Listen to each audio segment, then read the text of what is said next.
He's really pulling on it too, and I told him, hey, you own the pipe. If you break it, it's on you. A little wet, a little dirty, a little muddy, but what did you do to this thing?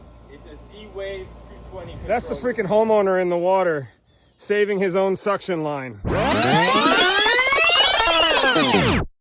This system isn't putting out the pressure that it used to, and I suspect it might be a problem with the shaft seal on the pump, but without a ball valve and a hose bib, it's going to be hard for me to pressure test this system.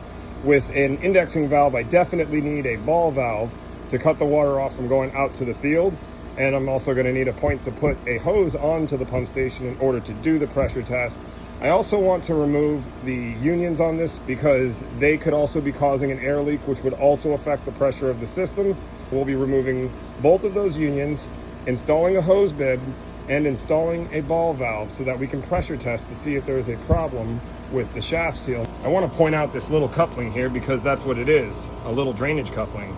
That's not a standard coupling for high pressure systems. The standard coupling would be a bit longer, probably come out to about, not probably, it would come out to about here. It's about double the size of this actually. Now that we've removed all of the threaded fittings from the pump, we're ready to start installing all new fittings and reconnecting it to the pipe. We're going to start by wrapping Teflon tape around this 2-inch male adapter. I put 6 wraps on the threads of this male adapter before I put it into the pump. Now I get asked a lot of questions about when to use Teflon tape and when to use the pipe dope. Well, rule of thumb, if there's plastic involved, use the Teflon tape. If it's metal on metal, then you use the pipe dope. We took the Teflon and did the same thing with this 1.5 inch male adapter by wrapping it 6 times, and now we're going to screw it into the top of the pump and then grab the pipe wrench and tighten it up.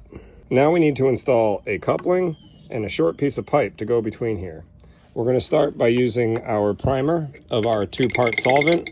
It's important to use primer on irrigation systems because they are high pressure systems. All right, and now that we have the primer on both sides, we can go ahead and put the blue glue. So we'll go ahead and put an even application of blue glue there, and I'll single-handedly do that to my fitting here just by dancing it around. Now, of course, use 2 hands to do this. I can see that I've got it all the way on there. When I go to place this fitting, I'm going to give it a quarter turn. And the reason for the quarter turn is because we're not perfect, and sometimes when we're putting that solvent on the pipe, we don't hit all of the surfaces. That quarter turn is going to spread the solvents across the surfaces you may or may not have missed. All right, that's a good weld. Now we need to cut a short piece of pipe to fit this gap. All right, now we got the piece of pipe we need, but before we can weld this in, we're going to have to clean it up. You see all those little pieces of pipe? Those are called burrs. Now, we could use a reamer, but if you don't have a reamer, you could use a towel. And if you run the towel against the edge, you will clean off all of the burrs. Now, you should use 2 hands to do this because it works better, but if you run this towel against the edges, you will take all the burrs off.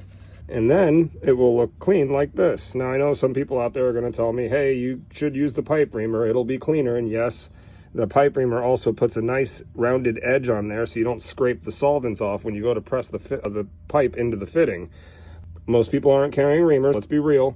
If we at least use the rag to get those burrs off, we're not going to send all of that into the sprinkler heads in the field, which would be another problem. Let's go ahead and weld this section of pipe in, and then we'll start working on the discharge. All right, with that section of pipe in, now it's time to install the ball valve here on the indexing valve.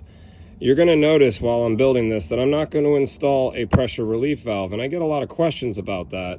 Guys, this is an indexing valve system. You see that indexing valve? If the pump turns on, water's going to go through it, period. It's not going to not go through it. It's not like an electronic valve where the valve might not open and then the system would overheat and things would blow up. Nope. If this system turns on, water's going out of one of the 4 pipes that are here, for sure, 100%. And while I've been blabbing about that, I've actually been putting the glue and primer onto this ball valve single-handedly, and we're going to go ahead and install it using a quarter turn. I like to put my handles on the top. You can put them on the side. It's more of a preference thing.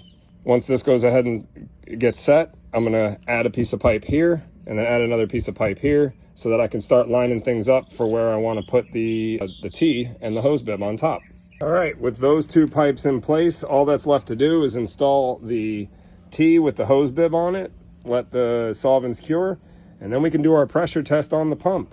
As I put the proverbial cherry on top, that I want to explain why you don't see Schedule 80 PVC nipples coming out of this pump. And that's because this is a residential irrigation system and it's not necessary. Also, I have no problem using male adapters. One might be a little thicker than the other, so maybe it'll take a little bit more heat than the other. But in any case, again, it's a residential system. When this pump kicks on, unless somebody shuts that ball valve, there is nothing stopping the water from going out into the field. Now, the chances that somebody shuts that ball valve off are very slim. And if that happens, again, this is at a homeowner's house behind a gate. So if that happens, that's more than likely somebody that was visiting the homeowner's house and they played a pretty expensive prank.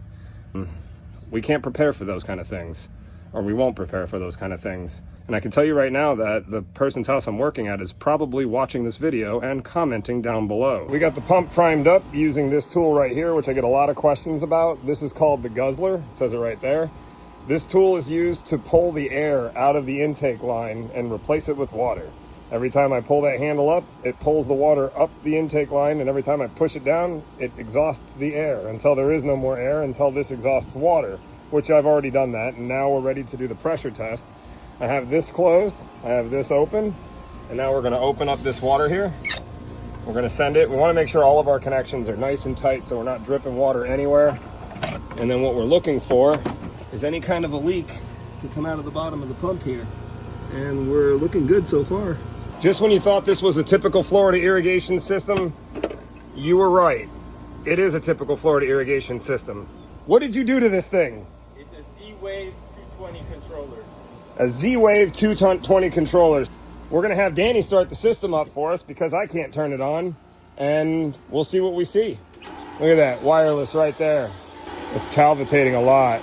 Well, there wasn't the leak at the pump, and we didn't find a leak between the pump and the canal bank, so we started digging at the canal bank because we couldn't find where the hell the suction line went. After all of that digging, we found it. Next order of business, we're gonna cut it out and look at the business end of it. Well, it's safe to say this sucker's stuck in the mud. That might explain why we're having so much trouble pulling water through it. He's really pulling on it too, and I told him, hey, you own the pipe. If you break it, it's on you. Is it moving in? No, it's still lined up with that other one. It's stuck there. And I'm in the water here trying to dig it out. I'll keep trying, but this isn't looking great. But it does explain why the water isn't coming into the system, because we can't see the end of the screen out there at all. So it's under here somewhere. We'll keep digging at it.